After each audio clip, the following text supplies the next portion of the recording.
ইসলাম আব্দুল্লাহ ইবনে আব্বাস রাদিয়াল্লাহু তাআলা আনহু বিশ্বনবীর কাজিন, চাচাতো ভাই।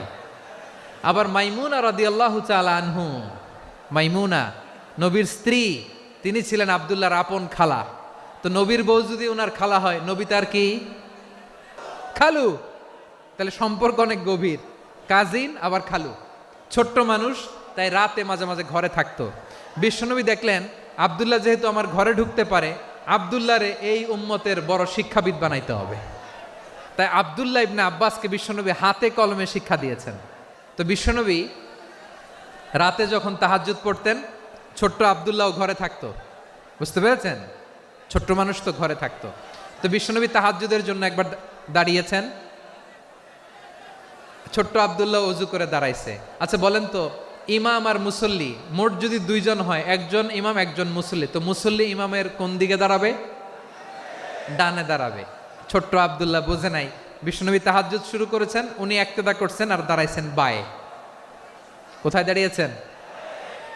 আব্দুল্লাহ বলেন, যখন আমি বায়ে দাঁড়ালাম, আখাযা রাসূলুল্লাহ সাল্লাল্লাহু আলাইহি ওয়াসাল্লাম উযুনি আল ইউমনা ইয়াফতিলুহা, বিশ্বনবী নামাজরত অবস্থায় আমার কান ধরে টেনে আমার ডান দিকে এনে দাঁড় করায় দিলেন। পড়েন সুবহানাল্লাহ।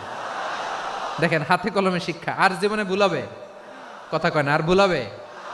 আর ভুল হবে না। এভাবে বিশ্বনবীর অনেক সঙ্গ পেয়েছেন, সফর করেছেন, একই বাহনে বসেছেন, এক বাহনে বসে লম্বা নাসিহত করেছেন। আব্দুল্লাহ, চাইতে হলে আল্লাহর কাছে চাও, সাহায্য চাইতে হলে আল্লাহর কাছে সাহায্য চাও। মনে রাখো, গোটা বিশ্বের সবাই যদি তোমার সাহায্য করতে চায়, ততটুকুই করতে পারবে যতটুকু আল্লাহ তোমার নসিবে রেখেছে। গোটা বিশ্ব যদি তোমার বিরুদ্ধে ষড়যন্ত্রে দাঁড়িয়ে যায়, ক্ষতি ততটুকু করতে পারবে যতটুকু তোমার জন্য বরাদ্দ আছে। এর বাইরে কিছু করতে পারবে না। আওয়াজ করে বলেন ঠিক কিনা? এভাবে হাতে কলমে শিখিয়েছেন, বিশ্বনবীর সঙ্গ পেয়েছেন। ওনাকে বিষ্ণু ইসলাম শিক্ষাবিদ, এডুকেটর অফ দিস উম্মাহ হিসেবে সিলেক্ট করেছেন, হাতে কলমে শিখিয়েছেন। বিশ্বনবী একবার প্রকৃতির ডাকে সাড়া দিয়ে এসেছেন। এখন কি করতে হবে? নামাজের জন্য অজু করতে হবে। বিশ্বনবী এসেই দেখেন অজুর বদনায় পানি ভরা, খুশি হয়ে গেলেন। বললেন, কে রেখেছে পানি? একজন বলল, আব্দুল্লাহ রেখেছে। বিশ্বনবী অত্যন্ত খুশি হলেন।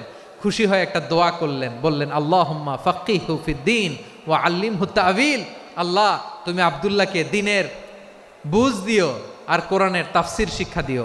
বিশ্বনবীর এই দোয়া এমন লাগছে, উনি রাইসুল মুফাসসিরিন, এই পৃথিবীতে যত মুফাসসির ছিল, যত মুফাসসির আসবে, সকল মুফাসসিরের সম্রাট হিসেবে স্বীকৃত